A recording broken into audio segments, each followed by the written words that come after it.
सुनिएगा, ये सब काम की बातें हैं, जीवन में आपकी साधना को बहुत पुष्ट करेंगी। प्रश्न है, सच्चे हृदय से साधना करता हूं, नियम से स्वाध्याय करता हूं, बाणी पाठ जहां तक बनता है भगवान का नाम जप करता हूं, निषिद्ध कर्मों से, धन से, मन से, वचन से बचने की चेष्टा करता हूं, तो भी अभी तक ना कोई स्थिति आई है, ना कोई भागवतिक आनंद है। ध्यान से सुनिएगा, ना कोई स्थिति आई है और ना कोई भागवतिक आनंद है।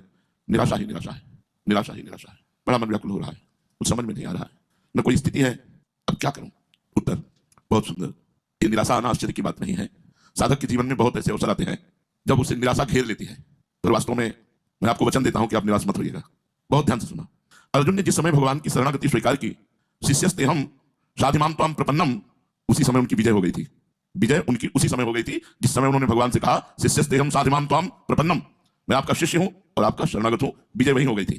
पर उन्हें बड़े बड़े महारथियों से 18 दिन तक युद्ध करना पड़ा, भयंकर। कई बार ऐसा लगा पराजय आ जाएगी, निराशा की घड़ियां आई, दुख की घड़ियां आई, लेकिन ये सब विजय की ही सूचना दे रही थी। ये सब विजय की ही सूचना दे रही थी। इसी प्रकार साधक के जीवन में पुराने स्वभाव के अनुसार वो लड़ते लड़ते थक जाता है, निराश हो जाता है, लड़ते लड़ते थक जाता है, निराशा आ जाती है। ये निराशा और थकान उसकी भगवत प्राप्ति का संकेत है। ए पकड़ो, ये निराशा और ये थकान उसकी भगवत प्राप्ति का संकेत है।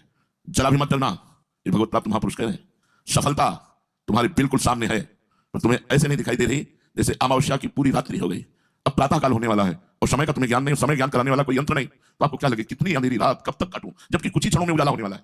अमावस्या की चारों पहर रात्रि कट गई है, सूर्योदय होने वाला है, अर्थात तुम्हारे समस्त पाप नष्ट हो चुके हैं।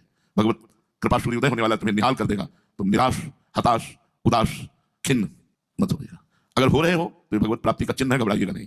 गिरा अरथ जल बीच सम कहियत भिन्न न भिन्न, बंदो सीता राम पद जिन्हें परम प्रिय खिन्न। कुछ अच्छा नहीं लग रहा, कुछ अच्छा नहीं लग रहा। अच्छा, विवेक इतना तीव्र होता है भजन करने में, 2 मिनट में हर विषय को काट देता है। ये कितने मिनट, फिर वही, ये खा लो कितने मिनट, फिर वही, इनसे मिल लो कितने मिनट, फिर वही। विवेक कहीं जुड़ने नहीं देता, और जहां जुड़ा हुआ है वहां की लक्षण है, ये लक्षण है। इनको ये मत सोचो कि कहीं निराशा में इधर उधर मत भटक जाना, निराश हो जाना, खिन्न हो जाना, अंदर से एक अशांति सी है, पर भजन चल रहा है, बिल्कुल सामने उदय होने वाला है कृपा सूर्य। हमारी जन्म जन्म की अमावस्या की रात्रि हटने वाली है, धैर्यपूर्वक लगे रहो, लगे रहो।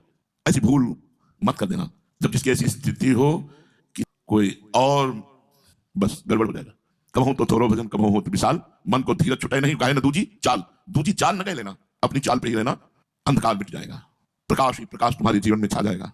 जादू की तरह तुम्हारे जीवन में एक अकस्मात घटना घटेगी, तुम्हारा जीवन बदल करके परमहंस हो जाएगा।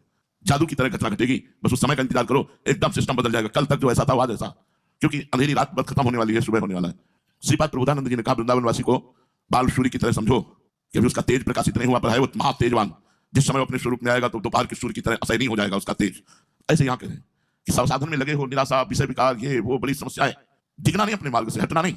अमावस्या की अंधकार ज्ञान की रात्रि खत्म होने वाली है और ज्ञान रूपी प्रेम रूपी भास्कर जागने वाला है। आनंद ही आनंद में जीवन हो जाएगा। मेरी बात मान लो, तुम्हारा रोम रोम खिल उठेगा, नाच पड़ोगे, अपूर्व आनंद आएगा। बस भगवान की शरण हो जाओ, भगवान का दृढ़ भाव से आश्रय ले लो और सच्चाई से साधना करो। मेरी बात ध्यान रखना, कितनी भी निराशा हो, एक बार जो भगवान की शरण में हो गया, भगवान से छोड़ते रहे। चाहे जितनी निराशा हो, चाहे जितना विषय का तूफान उठा हो, चाहे जैसी भयंकर परिस्थिति हो, एक बार जिसने भगवान की शरण ले ली, भगवान उसे कभी छोड़ते नहीं। उनके कोष में निराशा है ही नहीं, भगवान के कोष में निराशा शब्द ही नहीं है।